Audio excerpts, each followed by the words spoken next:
I don't know if it's crazy. Is that crazy? Yeah! I'm having trouble trying to sleep. My name is Nancy Gauthier, and I have a collection of Abercrombie stuff. My name is JD Laureate, and I collect swords, knives, sharp, pointy objects. My name's Mary, and I like Dungeons and Dragons a little bit too much. My name is Keith Peacock, and my hobby is Star Wars and anything and everything to do with it. My name's Brian Shepard. My favorite band in the whole world is Judas Priest. I'd say this is an addiction because it gets to the point where you feel like inside your body that you need to go to the store or you're not gonna live anymore. And this guy pulled a real knife out on somebody because his character had been killed, and he thought he was really dead, so he wanted to get revenge by killing the person. I honestly could not see myself living without swords. They're not a necessity in my life, but they are comfortable to me. And like I said, a day doesn't go by when I don't at least pick one up and play with it for a little while. A lot of times I'm supposed to be working on material for band, working on my own songs. I'll start playing a Judas Priest song and then have to sit down and learn it a little bit better than I did before. Some of their stuff can be pretty tricky, so at least a couple hours a week listening to, working on the material. I take the role-playing in D&D very seriously. I get very involved in my characters. It's kind of like another part of me.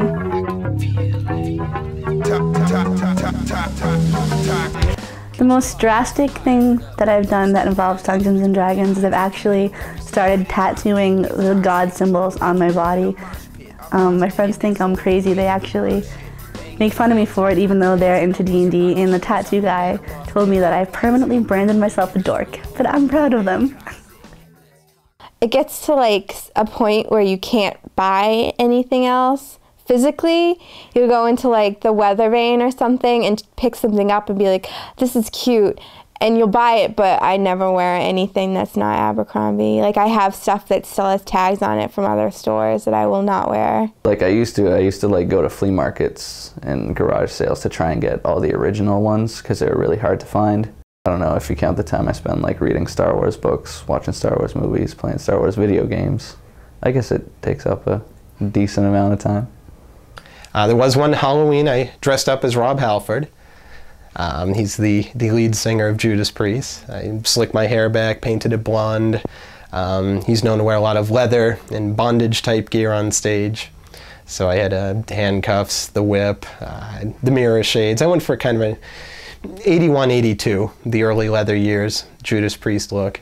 There was a point when we played every day for 27 hours at a time, but now we have jobs. Right, so my friends give me a lot of shit because they say I play with dolls.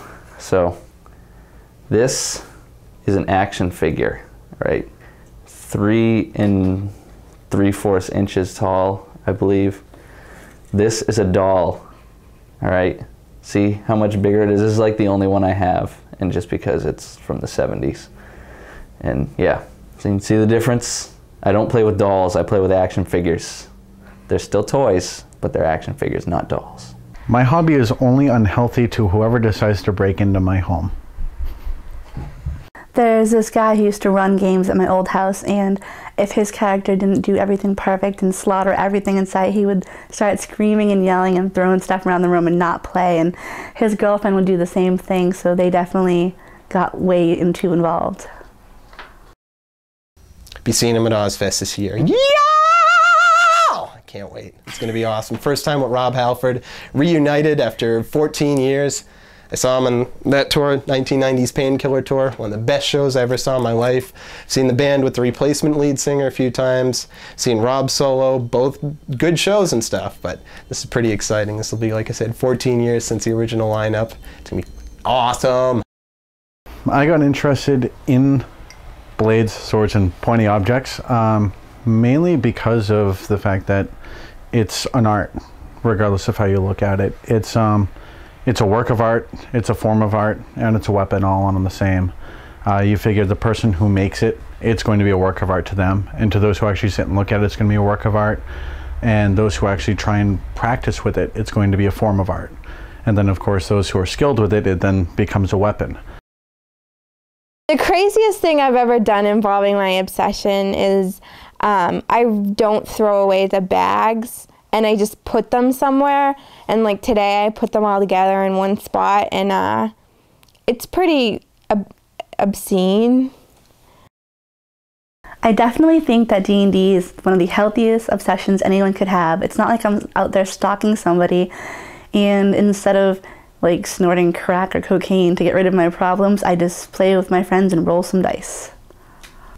What I've been doing recently is I've actually been combining several different styles of crossing between like Chinese broadsword style, Spanish rapier styles, Japanese katana styles, and kind of mixing them together and coming up with my own style. I have about 40 figurines for D&D, and I also have a lot of books. I have some costumes for the live action Dungeons and Dragons and weapons, and some posters and stuff. My collection consists of over 200 action figures.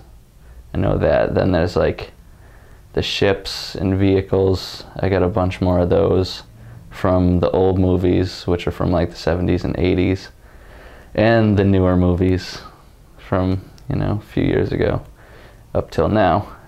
These are tags that they put on some of the shirts, the sheer shirts, and each tag is a shirt.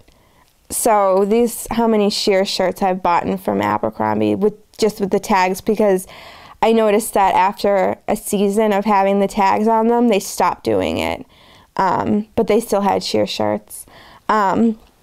These are some of the sale tags that I have saved.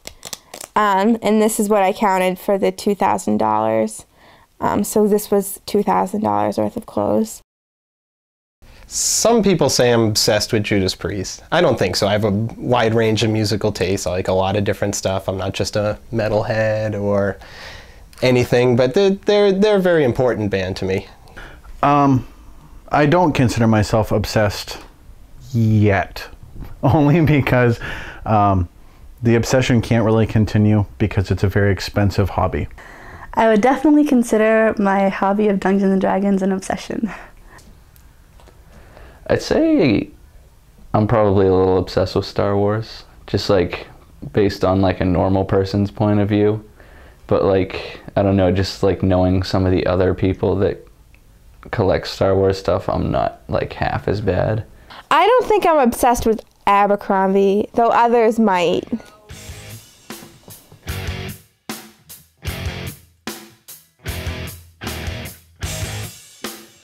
I don't feel it hurts me. You know, no. That was used, you hit with any part of the blade that you could hit someone with. Some little kid lit his house on fire trying to defeat some dragon or something, but he was like 10 and his mom should have probably been watching him. My mom was pregnant with me, and she took my brother to see Return of the Jedi, and she said I had never kicked like in her stomach that much before when we saw that movie. One time, the Abercrombie gods smiled on me because I saw this skirt in like the pile, like the heap of sale clothes. I saw it and I wanted it, but I didn't have enough money then to get it. And I went back the next day with money and it wasn't there.